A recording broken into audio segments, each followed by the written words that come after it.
ছোটবেলায় বাবা মা ব্যাংকে চাকরি করতেন।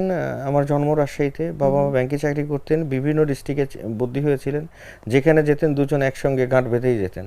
আচ্ছা, হয় বাবা যদি একমাত্র সোনালী, সন্তান? না আমরা দুই ভাই দুই বোন। দুই ভাই দুই বোন, আচ্ছা। যেখানে যেতেন হয় সে জায়গায় যদি মহিলা শাখা থাকতো মা ওখানকার ম্যানেজার হতেন, বাবা সোনালী ব্যাংকের ম্যানেজার হতেন, তো ওইভাবেই যেত। যেখানে মহিলা শাখা নেই সেখানে দুজন দেখা গেছে এক ব্রাঞ্চেই দুজন, একজন ম্যানেজার একজন। তো এইভাবে আর কি বিভিন্ন ডিস্ট্রিক্টে ঘুরে ছোটবেলা থেকেই পারিবারিক একটা চল ছিল। বাবাও কবি ছিলেন।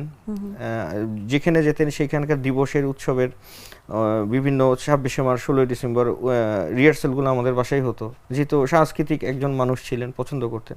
তো বাবার হাত ধরেই আর কি আসা। আমার যদিও প্রশ্ন আসছিল যে ব্যাংকারদের সাধারণত একটু খুব টাইট মেন্টালিটি থাকে যে, হ্যাঁ, আমার এই পর্যন্ত আসার পেছনে পুরোটাই বাবা নিয়ে আজ 14 বছর। এমন আমি যখন রাজশাহী ইউনিভার্সিটিতে বিশ্ববিদ্যালয়ে থিয়েটার করতাম, আমাদের পথনাটক হতো। পথনাটক মানে হচ্ছে ইউনিভার্সিটির বিভিন্ন জায়গায় মানে দড়ি দিয়ে ঘিরে আমরা পথনাটক করতাম। বাবা তখন ঠিক ইউনিভার্সিটির পাশে মতিহার যে জায়গাটা কাজলা, ওটার সোনালী ব্যাংকের ম্যানেজার ছিলেন। এমনও গেছে যে খুবই অড টাইমে 11টার সময় আমরা নাটক করতে যাচ্ছি কিংবা 12টার সময় নাটক করতে যাচ্ছি, দেখি যে ঘেরা জায়গার মধ্যে আমার বাবাও বসে আছে একটা পথনাটক দেখার জন্য। এটা তো ইন্সপায়ার্ড একদম। আপনি ঠিক কবে থেকে জেনেছেন যে আপনি অভিনয় করতে চান, অভিনেতা হতে চান?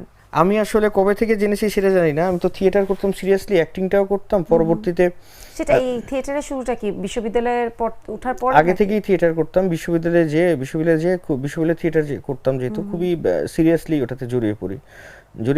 আমাদের হচ্ছে আমাদের সিনিয়ররা একযোগে হয়তো বেরিয়ে গেল, তারপরে একটা বিশাল গ্যাপ পড়ে গেল। দেখা গেল ফার্স্ট ইয়ারে আমি লাস্টের দিকে আহ্বায়ক হয়ে গেছি গ্রুপের।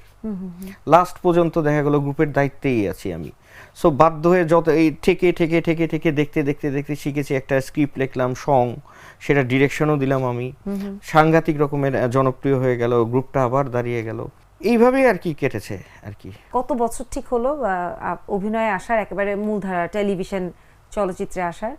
সিটি বাস যদি ধরেন 2008 বা 2007 এরকম, মোটামুটি একটা লম্বা সময়েরই পথ চলা বলতে হবে। এখন আর কম তার না। আগে ডিরেক্টর ছিলাম। হ্যাঁ। আমি আসলে ঢাকায় এসেছি ডিরেকশন দেওয়ার জন্য, থিয়েটার করার জন্য। অ্যাক্টিং নিয়ে আমার কোনো সিরিয়াসলি কোনো চিন্তা ভাবনা ছিল না। আচ্ছা, আমি অবশ্যই এই প্রশ্নে পরে যেতে চাচ্ছিলাম যে পরবর্তীতে ইচ্ছা আছে কিনা। আমার এই অংশটা অবশ্য জানা ছিল না, না। পরবর্তীতে অবশ্যই ইচ্ছা আছে। পরবর্তীতে তো আমার জায়গায় তো আমি কাজ করবো, কিন্তু সবসময় আমি দু নৌকায় পা দিতে চাই না। এখন ফুল কনসেন্ট্রেট করছি অ্যাক্টিং এ, এটা নিয়েই আছি আপাতত।